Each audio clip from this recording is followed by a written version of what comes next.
नमस्कार। आज हम रस्किन बॉन्ड की एक बहुत ही दिल को छूने वाली कहानी नानी का नया चश्मा, इसके कुछ अहम हिस्सों पर बात करने वाले हैं। जी। हम देखेंगे कि कहानी में एक बुजुर्ग महिला है, नानी, जिनकी नज़र कमज़ोर हो रही है।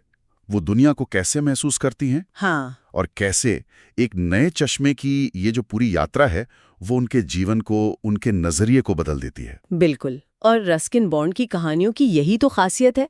पहाड़ों का वो साधारण सा जीवन, लेकिन उसमें छिपे गहरे मानवीय एहसास बहुत खूबसूरती से दिखाते हैं वो। सही कहा। इस कहानी में भी इंद्रियों का अनुभव, खासकर ये जो नजर की कमी वाली बात है, उसे दिखाना एक बहुत ही दिलचस्प पहलू है। हाँ, तो हमारे पास कहानी के कुछ हिस्से हैं। शुरुआत में नानी कैसे देखती हैं, फिर मसूरी जाने का फैसला, वो सफर, और आखिर में वो नया चश्मा और उसका असर। चलिए शुरू करते हैं। जी। तो कहानी के शुरुआत में नानी की दुनिया कैसी है?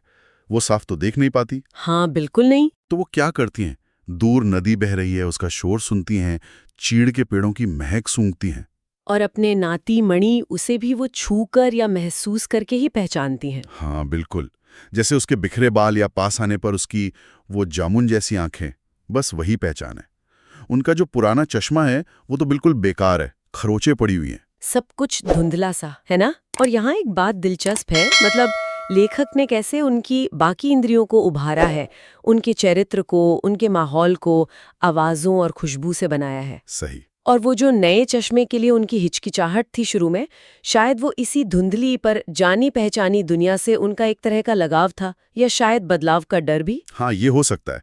हम सब अपनी सीमाओं के साथ जीना सीख लेते हैं शायद। बिल्कुल। लेकिन फिर मणि और उसके पिता वो जोर देते हैं, खासकर जब मणि कहता है कि वो साथ चलेगा। हाँ, ये बहुत अहम था। तब जाकर नानी मसूरी जाने के लिए मानती हैं। हालांकि उन्हें दूरी पसंद नहीं, बस का सफर अच्छा नहीं लगता। और मणि को अकेले छोड़ने का डर भी था उन्हें। जी, पर उनकी हिम्मत भी देखिए।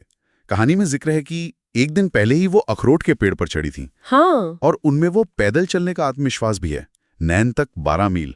ये सफर का फैसला ही अपने आप में बहुत कुछ कहता है ना। हाँ बिल्कुल। ये सिर्फ आंखों के डॉक्टर तक का सफर नहीं है, ये पीढ़ियों के बीच का प्यार है। मणि का अपनी नानी के लिए फिक्र, और नानी का मणि के लिए वो गहरा स्नेह। सही। और फिर रास्ते की मुश्किलें भी कम नहीं थी। वो भूस्खलन हुआ। हाँ, रास्ता बंद हो गया, और फिर उनका वो फैसला कि चलो पैदल ही चलते आगे। ये उनका दृढ़ संकल्प दिखाता है, इनकी अंदरूनी ताकत। वाकई। तो ये रास्ता भी कहानी का एक अहम हिस्सा बन जाता है। हाँ, मतलब मंजिल से ज्यादा शायद सफर ही सिखाता है कभी कभी। मिल जाता है। अच्छा, फिर आता है अस्पताल वाला सीन। वो भी काफी मजेदार है। जी हाँ। जब डॉक्टर उनका वो पुराना चश्मा देखता है, 10 साल पुराना, खरोचों से भरा हुआ, और चौंक जाता है। पहले तो कूड़ेदान में फेंकता है।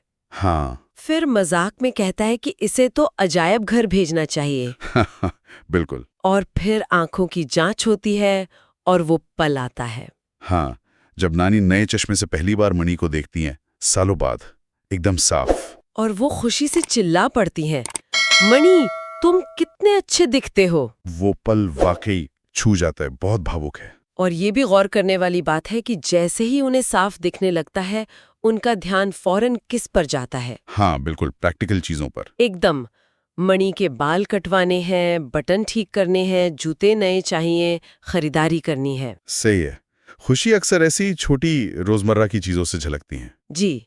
दृष्टि वापस पाना सिर्फ दुनिया को साफ देखना भर नहीं है, ये अपनों से, जिंदगी की उन छोटी छोटी बारीकियों से फिर से जुड़ना है। हाँ। वो बाद में एक मजाकिया पल भी आता है ना, जब वो भैंस को गाय समझ लेती हैं। हाँ हाँ। वो भी दिखाता है कि शुरू शुरू में उनका जो उत्साह है, वो शायद एकदम सटीक देखने से भी ज्यादा जरूरी है। बिल्कुल। तो इन सब बातों से, इन हिस्सों से हम क्या सीख सकते हैं? मेरे ख्याल से एक तो ये कि हमारी इंद्रियां, खास तौर पर दृष्टि, कितनी कीमती हैं। हाँ, और उनकी देखभाल कितनी जरूरी है। जी। और साथ ही परिवार का साथ, वो बंधन कितने मजबूत होते हैं। और किसी भी उम्र में हिम्मत रखना, चुनौतियों का सामना करना, और वो छोटी छोटी चीजों में खुशी ढूंढने की क्षमता है ना, वो कितनी अहम है। हाँ। और ये जो विषय हैं कहानी के, प्यार, उम्र का ढलना, बदलाव को स्वीकार करना, हिम्मत, ये तो मतलब हर किसी से जुड़ते हैं। सही कहा। सुनने वाले भी शायद अपने बुजुर्गों के अनुभवों से या अपने जीवन में आते बदलावों से इसे जोड़कर देख सकते हैं। बिल्कुल।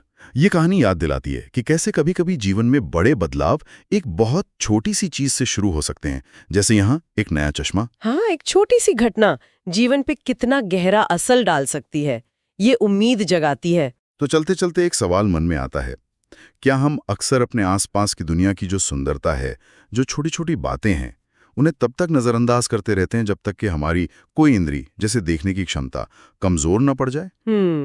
सोचने वाली बात है। या शायद ये कि हम अपनी कौन सी इंद्रियों को सबसे ज्यादा अहमियत देते हैं और क्यों। जी, इसी विचार के साथ आज की ये बातचीत यहीं खत्म करते हैं।